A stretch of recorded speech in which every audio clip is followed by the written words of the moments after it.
ఎన్నికలకు ముందు మీసాలు మెలేసి తొడలు కొట్టిన ఆ నేత ఫలితాల తర్వాత పతా లేకుండా పోయారు.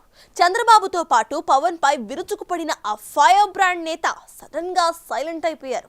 ఫలితాలు వచ్చిన రోజు నుంచే ఆయన అజ్ఞాతంలోకి వెళ్లిపోవటం అక్కడ హాట్ టాపిక్ గా మారింది. 10 ఏళ్లు ఎమ్మెల్యేగా 2.5 ఏళ్లు మంత్రిగా పనిచేసిన ఆ సార్ ఇప్పుడు ఇంతకాలము తనకు అండగా ఉన్న అనుచరులకు కూడా అందుబాటులో లేరట. ఇంతకీ ఎవరా నేత? ప్రస్తుతం ఆయన ఏం చేస్తున్నారు?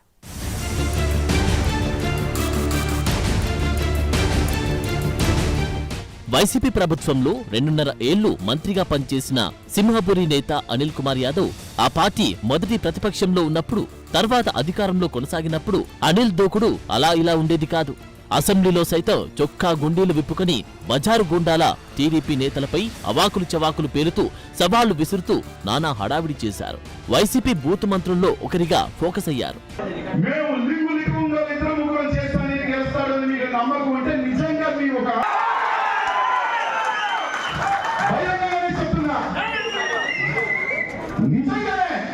నన్ను ఓడించాలి అని మీరు నిజంగా గుండెల్లో పెట్టుకుని రాత్రిలో ముందు తాగారా చెప్పడం, నిజంగానే మీ ఒంట్లో చాలుంటే నిజంగానే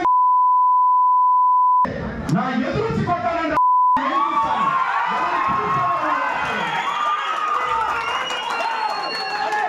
నాయకులకు ఫోన్ చేసి అనిల్ నీకేమైనా చేశాడా, అనిల్ నీకేమైనా చేశాడా, నా దగ్గర అంతా ఊడ్చుకోపోయిన 3 సంవత్సరాలు ఎవరో అందరికీ తెలుసు.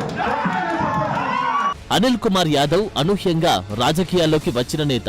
తన చిన్నాన్న మరణంతో ఆయన రాజకీయ వారసుడిగా పాలిటిక్స్ లోకి వచ్చారు. అప్పట్లో ఆనం ఫ్యామిలీ ఆశీస్సులతో నెల్లూరు కార్పొరేటర్ గా గెలిచారు. నెల్లూరు సిటీ రాజకీయాల్లో మొదటి నుంచి రెడ్డి సామాజిక వర్గం పెత్తనమే నడిచేది. 1972 నుంచి అక్కడ వారిదే ఆధిపత్యం. అయితే 2014, 2019 ఎన్నికల్లో సీన్ మారింది. వైసీపీ నుంచి బీసీ వర్గానికి చెందిన అనిల్ కుమార్ యాదవ్ 2 సార్లు ఎమ్మెల్యేగా గెలిచారు. వైసీపీ హయాంలో మొదటి టర్మ్ మంత్రిగా పనిచేశారు.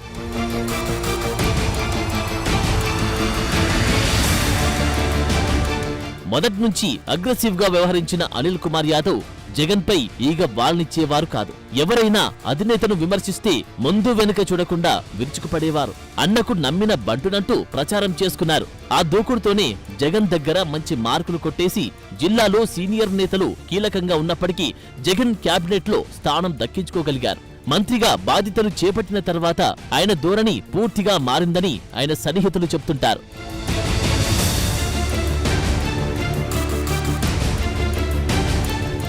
ఎవరిని ఖాతరు చేయరని విమర్శలు ఎక్కువయ్యాయి.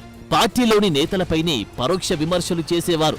తాను ఏం చెబితే జగన్ అదే చేస్తారని అనిల్ చెప్పుకునేవారంట.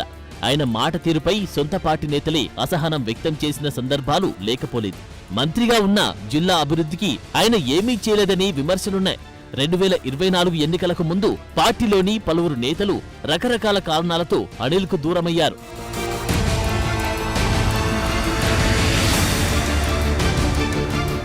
అయినా బీసీ సామాజిక వర్గం యూత్ లో మంచి ఫాలోయింగ్ ఉండడంతో జగన్ కూడా అనిల్ ని బానే ప్రోత్సహించారు.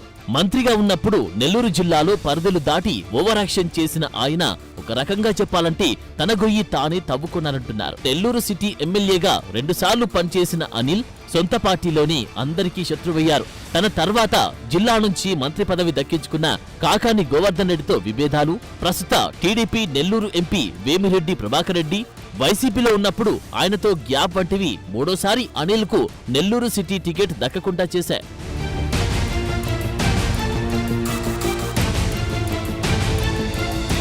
నెల్లూరు సిటీ నియోజకవర్గంలో అనిల్ ను కాదని మరో గట్టి అభ్యర్థిని పోటీకి దించాలని వేమిరెడ్డి ప్రభాకర్ రెడ్డి ప్రయత్నించిన అనిల్ కుమార్ తనకు అనుకూలంగా ఉన్న డిప్యూటీ మేయర్ ఖలీల్ అహ్మద్ కు దగ్గరుండి టికెట్ ఇప్పించుకున్నారు.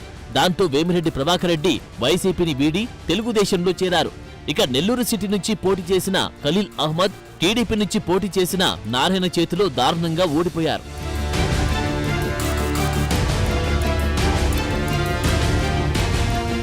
అసలు టికెట్ల కేటాయింపు సమయంలోనే అనిల్ కు టికెట్ రాదనే ప్రచారం జోరుగా సాగింది. అయితే అంత సీన్ లేదు. తనను ఎవ్వరూ అడ్డుకోలేరని అనిల్ ఘాటుగా రియాక్ట్ అయ్యారు. ప్రత్యర్థి నారాయణ గెలిస్తే రాజకీయాల నుంచి తప్పుకుంటాను అని కూడా సవాల్ విసిరారు. అయితే ఎన్నికల సమయంలో ఆ ప్రచారమే నిజమైంది. జగన్ ఆదేశాలతో ఆయన నరసరావుపేట నుంచి ఎంపీగా పోటీ చేసి ఘోర పరాజయం పాలయ్యారు.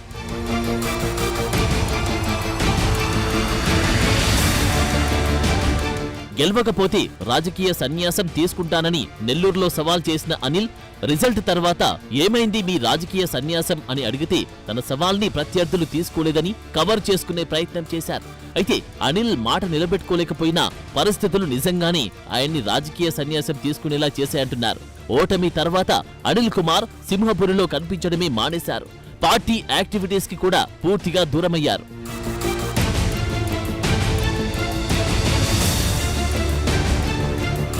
ఏమైపోయారా అని ఆరా తీస్తే ఆయన నెల్లూరు నుంచి చెన్నైకి ఫ్యామిలీని షిఫ్ట్ చేశారని తెలిసింది. అక్కడ ఆయనకి కొన్ని బిజినెస్లు ఉన్నాయంట. హైదరాబాద్లో కూడా వ్యాపారాలు ఉన్నాయని వాటిని ఫుల్ టైం చూసుకుంటున్నారని చెబుతున్నారు. అప్పుడప్పుడు నెల్లూరుకు వస్తున్న తన సన్నిహితులతో మాట్లాడి చాటుగా వెళ్లిపోతున్నారు తప్ప పెద్దగా బయటకు ప్రొజెక్ట్ కావడం లేదంటున్నారు. ఈ వ్యవహారమంతా చూస్తూ మా Anil bro political career close అయిందని, రాజకీయ సన్యాసం తీసేసుకున్నారని సింహపూర్లోని ఆయన పాత అనుచరులు ప్రచారం చేస్తున్నారు.